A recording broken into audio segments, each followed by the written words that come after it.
여러분께 읽어드릴 책 제목은 답은 기도, 김학중 목사님이 쓰신 글입니다.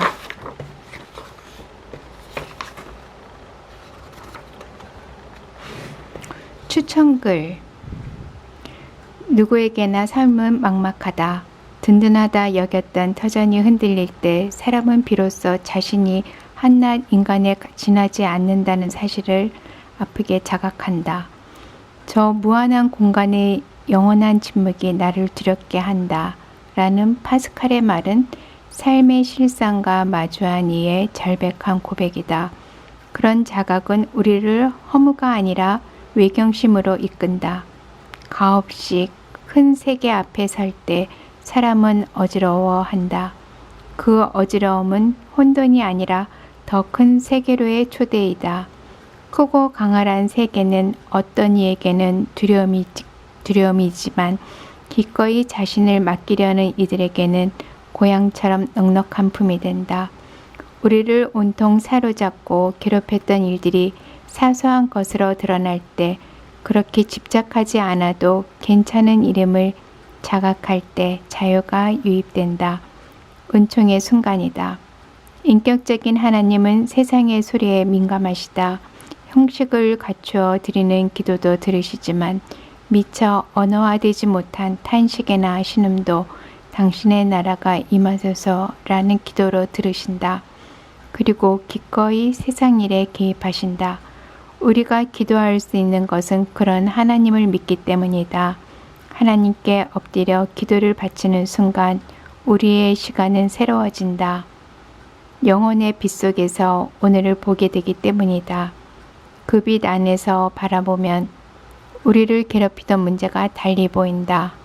기도의 응답이란 내가 바라는 것이 다 이루어지는 것이 아니라 하나님의 뜻 안에서 나를 다시 보게 되는 것을 내포한다. 김학중 목사는 사람들이 살아가는 현장에 민감한 목사이다. 그들이 처한 삶의 자리에 배어있는 아픔과 슬픔 그리고 절망에 깊이 반응한다.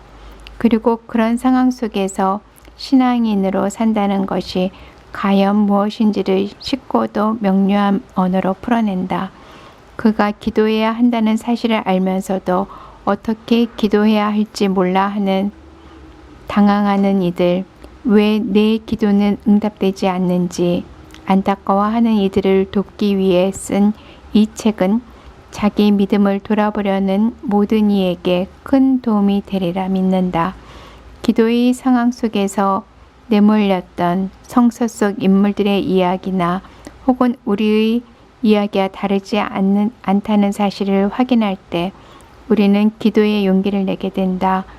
이 책을 읽는 이들이 바라는 것을 얻는 기적을 넘어 하나님의 마음과 깊이 조화할 수 있으면 좋겠다. 김기석 청파교회 담임 목사.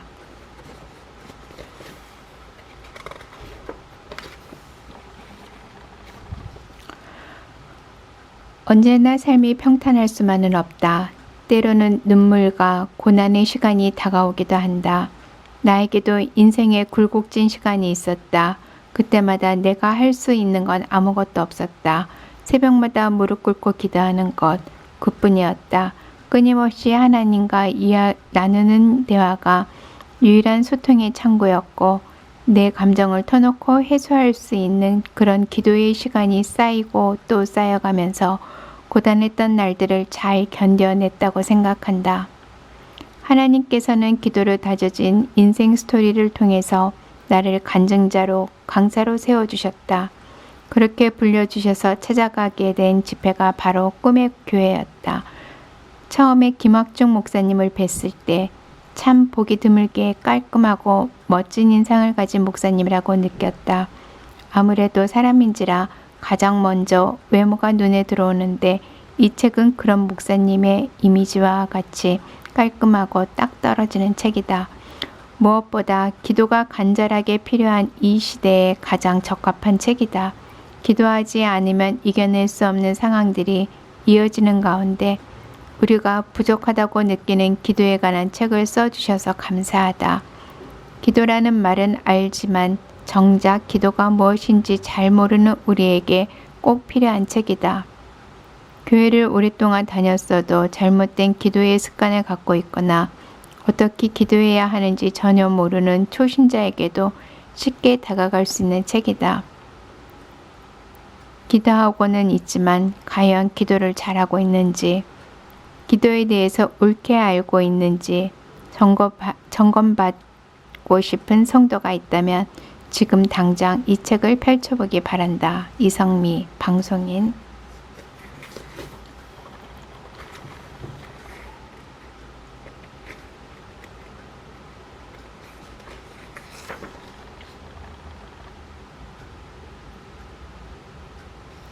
서문.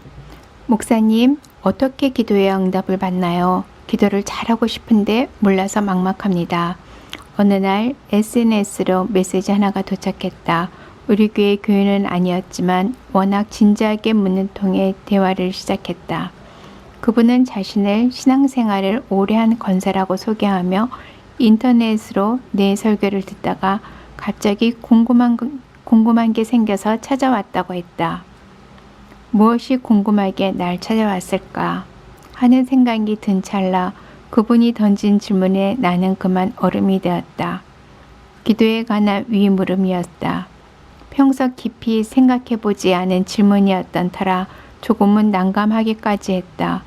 그분께 일반적인 대답을 드린 후 눈을 감고 내 기도 생활을 돌아보았다. 교회를 다니면서부터 기도 생활을 했으니 기도 생활을 한 지 얼추 40년쯤 되었다. 돌아보니 그 시간 동안 참 많이 기도했다. 목회하기 전부터 개인 기도, 새벽 기도, 철야 기도, 대표 기도, 목회 시작부터는 금식 기도, 신방 기도, 목회 기도까지 여러 상황에서 기도했다. 감사해서 기도하고 슬퍼서 기도하고 누군가를 위해 기도하는 등 여러 이유로 기도했다. 수많은 집회를 다니며 목이 터지도록 기도를 했다.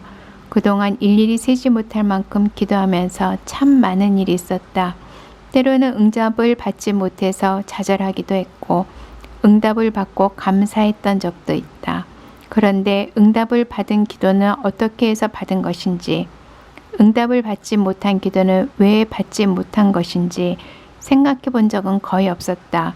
물론 궁극적으로 기도에 응답하시는 분은 하나님이다. 하나님의 뜻에 따라 결정되는 것이 맞다.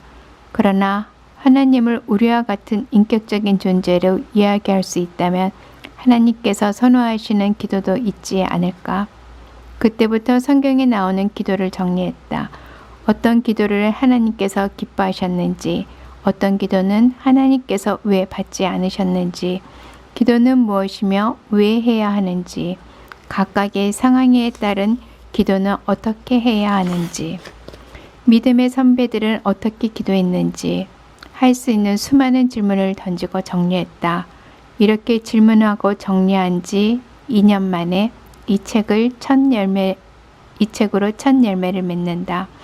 성경에 나온 기도를 정리하면서 내린 결론은 바로 이것이다. 하나님을 믿는다면 기도는 할 수밖에 없고 하나님을 믿는다면 기도는 당연히 해야 한다. 기도는 결코 어렵거나 막막하지 않다. 그저 하나님께 우리의 마음을 솔직하게 털어놓으면 된다. 그렇게 하나님께 속마음을 털어놓을 때 필요한 구체적인 방향과 방법을 제시하고자 한다. 누군가와의 대화에서 예의와 격식을 갖추듯이 하나님을 향한 우리의 고백도 마찬가지다. 아니, 더하면 더했지 부족함은 없어야 한다. 중언부언하거나 주먹고구식인 사춘기 지도자에게 이제는